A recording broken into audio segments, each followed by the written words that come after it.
Two acronyms have become so familiar in the discussions over economic policy, taxing and spending, that media presenters and interviewers no longer spell out the words, but just their initials, the IFS and OBR. The Institute for Fiscal Studies, or IFS, has become the nation's go-to institution for judgments about tax, spending and borrowing. Meanwhile, the Office of Budget Responsibility, the OBR, is the independent official watchdog that assesses the viability and sustainability of the government's economic plans, given what it thinks about them and the economy. It was trying to bypass the OBR, you'll remember, that contributed to the downfall of Prime Minister Liz Truss. With me today is Sir Robert Chote, who has run both the IFS for 8 years, the OBR for 10 years, and knows better than anyone on the planet how they both work. He's also currently chair of the UK Statistics Authority and the Northern Ireland Fiscal Council. So, going back to the OBR and IFS, are they two essentially conservative in their worldview? How independent are they in reality? What's he most proud of in that long period he was running both of them? What does he most regret? And where now for the British economy? Robert, welcome to the We Society podcast. Thank you very much for inviting me. I ask all our guests this, and I'll ask you too. We Society, what was your thought when you heard, I'm going on the We Society podcast with Will Hutton? We Society, what was you thinking about? Well, I think when you first approached me, I was actually talking to the Scottish Fiscal Commission, so I was initially thought you meant a small society vision. But no, I did appreciate the greater breadth of your vision. Look, I mean, it's extraordinary. I mean, you had a career in journalism, the Independent and the Financial Times, and this kind of long period, 8 years at the IFS and 10 years at the kind of OBR. I mean, and now at the UK Statistics Authority. I mean, you've had a bird's eye view, really, of kind of British economic policy making for kind of decades, and actually inside the entrails of these two institutions. I mean, let's start with the IFS. What are you most proud of in that period you're running it?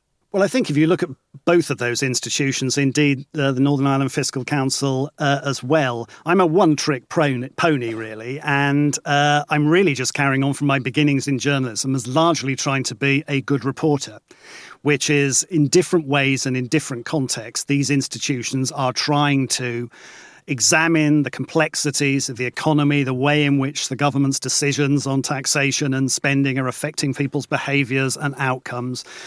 Looking at all that as carefully as you can, distilling the most important messages and learnings from that, and explaining them as clearly and honestly as you can to the public.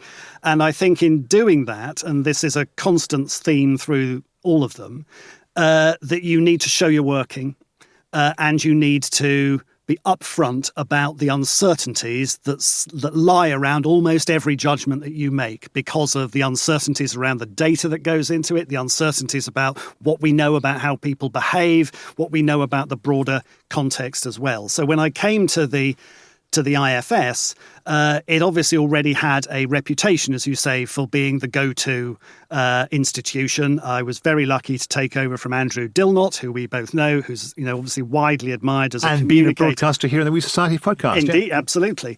And explaining in a non-partisan but humble way what we can and can't know about the way in which public policy is affecting the economy, affecting people's behaviour, and to communicate that as best you can. Now, what I was certainly conscious of at the IFS is that I was essentially not appointed to it for my Nobel Prize-winning contributions to theoretical economics.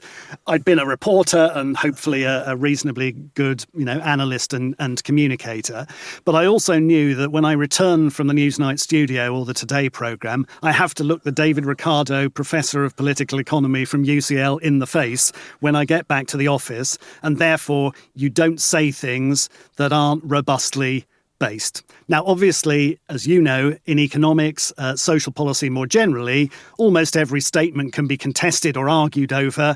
That's absolutely as it should be. But what you need to do is to show you're working, and hopefully do so in a way that if people take different judgments about some of the key determinants, then you're helping them reach their own different conclusions, as well as just setting out, this is my view, this is the truth, take it or leave it. I take all that, and I think that, the fact you're still standing, Up to a point. robustly kind of answering these questions in the studio is kind of tribute to the fact that you've kind of managed the kind of snakes and ladders of it quite well. I mean, how, especially the OBR, I mean, are you lent on by the Treasury? I mean, how does it, are too many of the assumptions that you kind of work with ones which are necessarily so mainstream that you can't ever say anything which is kind of slightly off the wall or kind of outside the box? And I mean, do you feel constrained in the way that you're conducting both organisations, or in particular the OBR? I think we should. Well, the OBR is an interesting one because of the way it fits into the budget setting process. So when the OBR was created, there were already plenty of what in the jargon are known as fiscal councils or independent fiscal institutions. Around the world. Around the world. So these are bodies that are both official but also independent from government. They're there to provide non-partisan analysis of the public finances and of What's the acronym? The IFIs? IFIs, yes. Providing non-partisan analysis of the impact of government policy on the public finances.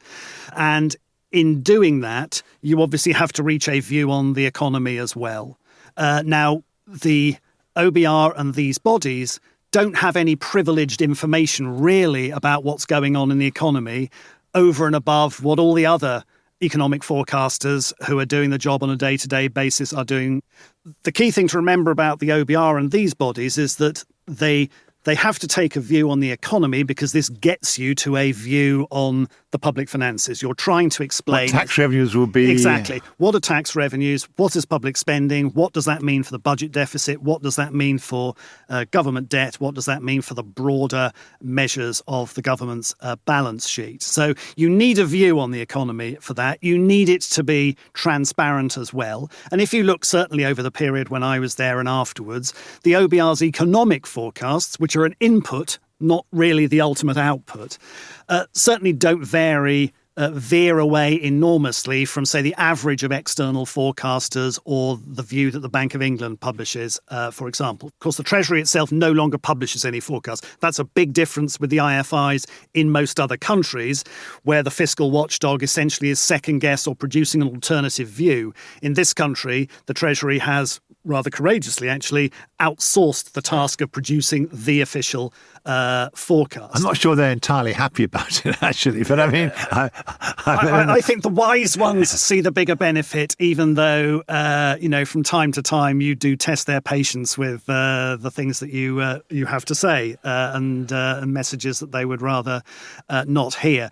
I think there would have been a challenge. There would have been nothing to stop us taking a very, very heterodox or way away from consensus view of the economy and feeding that into our analysis of the public finances. I don't actually think that would have been very helpful, because what the OBR can add is a much more granular, detailed, thoughtful examination of the public finances, not we have any reason to believe that we're better than anybody else in terms of producing the forecast, which is one of the reasons as well, when you're producing your assessment of where the public finances are going, you at the same time say, well, what happens if growth is stronger or weaker than we expect? What happens if oil prices are higher or lower? What happens if the interest rates at which the government can borrow are higher or lower? So no one should bet the farm on any particular economic or public finance forecast turning out to be correct. You do need to have a central estimate, your best guess, but you also need to explain to people what the uncertainties are around that and how things might turn out differently, and point out to people that there are some things that could turn out differently that, frankly, it doesn't make a big difference to the overall picture. There are other things to which the big picture is really quite sensitive. Give an example of that. Well, I think if you were to, take the biggest single determinant of the long-term health of the public finances from the economic perspective, it's what we call potential GDP. It's the amount the economy could produce in the future without pushing upward or downward pressure on inflation. That is something you have to estimate. You can't see it out there in the real world, but a small adjustment to saying, for example, because you take a different view on how productivity is going to perform, on how the supply of labour is going to perform, on what's going to happen to investment, if you change that, then it makes a big difference. Whereas if the economy is just wobbling around on a quarter-to-quarter basis, basically that can come out in the wash, and it doesn't have a big impact on the view you're going to take of where the economy is, where the public finances are in 5-10 years' time. I think there are a number of criticisms of it. I mean, there's also, of course, the kind of salutary episode of the Liz Truss budget without it. So, so criticism is always kind of slightly has to be more than slightly has to be qualified by, if you didn't have it, you get into some serious trouble with the financial markets. But one criticism was that in the kind of 2010s, particularly after Brexit, it consistently kind of underestimated the impact of the ongoing impact of the financial crisis on productivity, which it hoped would rise, but never did. And the other criticism is it doesn't really seem to believe in our public investment, except in the very, very long term, ever producing much more growth. What's your response to those 2 points? Well, I think, as you say, I mean, the critiques of the OBR generally come in the critiques around individual forecasting judgments, or there's the view that it's a bunch of unelected technocrats who are inappropriately constraining ministerial policy ambitions. And so some of the more recent criticisms have been as much in that as in the particular That's forecast. from both the left and the right. I mean, Liz Truss would say you were the deep state, and the left might say, you just don't see the merits of public spending. Yes, to expand on that, you would get, for example, some people saying the OBR doesn't accept the transformative potential for a major tax-cutting agenda to revive animal spirits, to generate, impressive underlying economic potential in the long term. You certainly get that criticism. It's also a criticism that has been levelled by the right at the Congressional Budget Office in the United States, for example. On the left, I think you would certainly have had that situation, had elections gone other ways, of the OBR doesn't appreciate that we've got this huge, massive green investment program that's going to be utterly transformative. And in part, in both of those areas, I think that theory and experience would suggest that it's probably not inappropriate for the OBR to be sceptical about this and to try to look for some of the evidence of this showing up in the data. But to a considerable degree, it's a matter of timescale. So if you are going to have a sort of a major set of changes, be it public investment, be it major change in the planning regime, for etc., some of those things will have quite big upfront costs, and quite a lot of the benefits, if you believe those benefits are going to come, although not much of it will have shown up by the 5-year horizon that the OBR has been told to produce its forecasts over. The OBR does also produce longer-term projections. They're more stylised. The public pays less attention to them. The OBR's done some very interesting work recently, I think, on what is the evidence about the impact that higher public investment has on not growth in the short term, in the sort of sugar rushing the economy, but in the, increasing the ability, the underlying potential of the economy to generate goods and services, of which you can argue clearly that improvements in infrastructure would be a very good way of doing that, but would go much further. I mean, my Northern Ireland context at the moment, I've been, beavering away in the last few days on a report we're doing on Northern Ireland Water, the organisation that does water and sewerage supply there. And they're a big part of that argument is if you don't improve that infrastructure, you can't have economically advantageous residential and commercial development. It's a big problem around Belfast, etc. And so again, you're looking at that, and then some of those, if you had that improvement, if you had that impact, it's not going to show up in easily in a 1, 2, 3, 4 year budget planning horizon, but that doesn't mean it's not beneficial. And I think there is a sort of genuine issue. Governments have to be quite courageous. If you're going to do something that's going to be transformative at a 5, 10, 15 year horizon, you can't complain that somebody's not going to show that having all its beneficial effects within 5. That's not plausible and would undermine both the forecast. But the government, of the day would need to make that case with what evidence it could bring. And the OBR, as I say, certainly in the context of public investments, done some interesting work on that recently.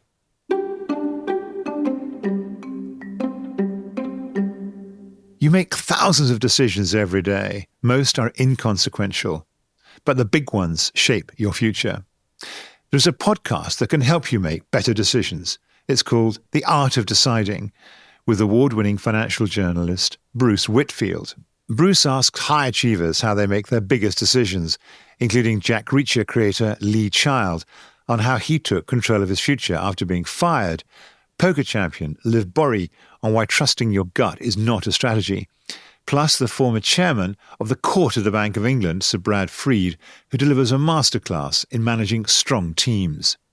The Art of Deciding with Bruce Whitfield is available wherever you get your podcasts. How would you promote economic growth? You spent 8 years at the IFS, 10 years at the OBR. You're chair of the UK Statistics Authority. It would be very interesting to know what your view is.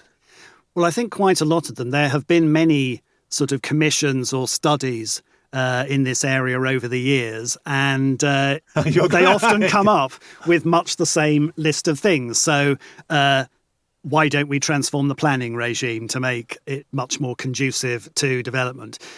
Can you improve the education system? Can you improve the quality of vocational system? Can you increase the quality of infrastructure?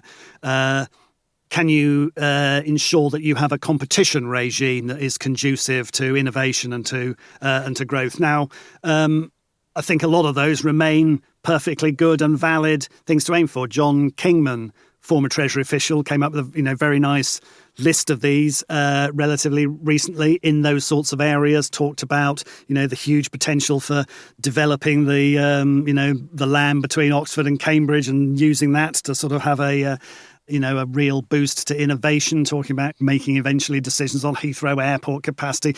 There's a whole lot of issues around that. And as you rightly say, I think the fact that people said, this wasn't a hugely sort of pro-growth budget, the one that we've had most recently, as you rightly point out, I think that was really about saying, what do we need to put in place to finance a realistic amount of resources for public services over the next 5 years? Those more microeconomic, more supply-side measures, the government has still got time to think about that and do more on that scope. So the fact that this wasn't all in the budget, I don't think should have come as a great surprise to people who look at budgets a lot. Kwasi Kwarteng, Trust, they take over, they have the toing and froing between the OBR and the Treasury. It takes, 6, 8, 10 weeks. They wanted to act really quickly, and they acted really quickly, having a budget within 30 days, and we'll do the OBR later.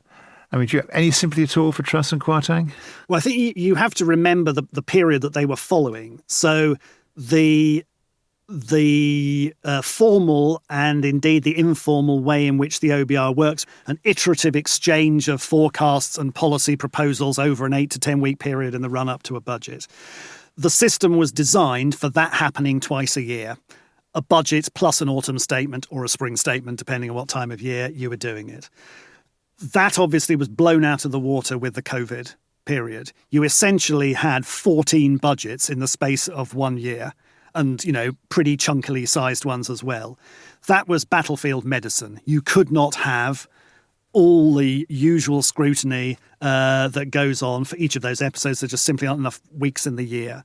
And so when you emerged from that, I think it was always, and this wasn't just true in the UK, persuading ministers, parliaments indeed, to go back to proper processes previously defined was not straightforward, because they say, we've got urgent problems, we've got crises facing us now, we need to move quickly, as we had to do back then. I think that is to underestimate one of the greatest values but most underappreciated things that the OBR does, which is not just the forecast that it produces, but the detailed scrutiny that it gives each line of tax revenue, forecasts that are being generated out of HM Revenue and Customs, for example, looking in detail at every policy measure that the Treasury is thinking of implementing and saying, how robust are the assumptions here on, what data do we have? How do we think people will respond to this policy? Is it deliverable? Is the funding there to ensure that it can actually be operationalized? That getting back to that, I think was very important. I think one of the issues, obviously, around the Kwarteng Truss period is that they basically wanted to go ahead with the tax changes, basically a big tax giveaway, with and we'll follow this up with spending later. So it's not just the absence of an OBR forecast, but also that perception of the jam was today. How confident can we be that that the bread is going to follow to accompany it afterwards? So exactly how much of the market reaction was down to, the OBR hasn't had the chance to run the slide rule over the fact that this was basically, a tax package ahead of a spending package, is for individual, investors to have decided. And they did. Give us the Chote list of bugbears or things that have really kind of got you going over the years. Well, I think so. In general principle stuff, the idea, which is one of the things that I'm involved in, sort of promoting and policing at the moment, is as chair of the UK Statistics Authority. Part of that is effectively chairing the Office for Statistics Regulation, which is part of which's role is essentially to come up with, to explain and promote, and then to police a code of practice for statistics, which is partly about how you produce them, but also about how you communicate them. And as you'll appreciate, be it on buses or tweets or other things, politicians will naturally want to make crisp, quantitative soundbite statements about, it's 350 here, it's 2,000 there, it's 4,000 here. We've seen a lot of this. And often with those, you can define a question to which that is the answer. But it's probably, if you hear the number, not the question that people think you're asking. And so one of the things that we try to do is popularise what the Office for Statistics Regulation calls intelligent transparency. And one of the things I think that's important there is if you are a minister or a special advisor or a comms team in a department or a political party, and you're thinking about making some sort of quantitative statement about, X is going to be 300, 500 million, 100,000 higher, how would the average person in the street, what would they think you meant by that? And you need to be very wary of situations where you're putting out a simple number and people would only really be able to understand the question if you gave them 8 pages of explanatory notes. And you can't put 8 pages of explanatory notes on a tweet or on a bus. So I think it's always a good discipline to say, think about this number. You may have managed to come up with some formulation that gets you to a nice round figure that sounds good in a speech, but will people understand where that has come from? Will you be able to point people to the data that underpins it, the assumptions that have You're crying for the moon, but that's utopian. I mean, you're never going to get there. I think you have to point out that if you don't do that, if you're not responsible in the way you behave, you undermine the public's confidence in the next time you make those sorts of statements. And you may undermine confidence in the other quantitative statements that your department or your office or whatever it puts out. And you may also undermine people's confidence in the use of statistics and of quantitative claims in public debate and discourse anyway. So I think it's worth trying to push water up that hill and to point out that it is in the interests of people making statements of this sort not to find themselves, getting a letter of, more in sadness than in anger from me, or being disputed by the IFS, etc., because it's going to affect how people treat their future statements and confidence in the public discourse more generally. But it's much more complicated in a world in which people are communicating by infographic, by tweet, buses are less frequent, than a a long government paper where you have the space to explain how it is exactly that you've come up with this number, and you can stick a nice footnote in. Data sharing. You're promoting data sharing. It sounds like apple pie motherhood. Yeah, I mean, this stems from, the starting point is the fact that the data that different parts of the public sector collect about citizens and about businesses and other things is a huge asset to the government that can generate insight and understanding, that can promote better policy, can help the engagement of the citizen with the state in their interactions with it.